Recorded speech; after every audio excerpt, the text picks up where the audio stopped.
नमस्कार, आज आपण आम्रखंड करणार आहे। मी हा घरी चक्का केलेला आहे दह्यापासून।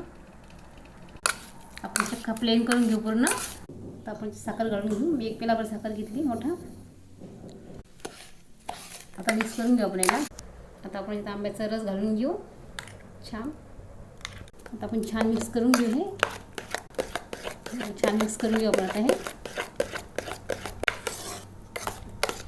बघा आपला आम्रखंड छान तयार झाला। आता आपण याला एका बाउल मध्ये काढून घेऊ छान। आपण टाकून घ्यायचं छान आता हे।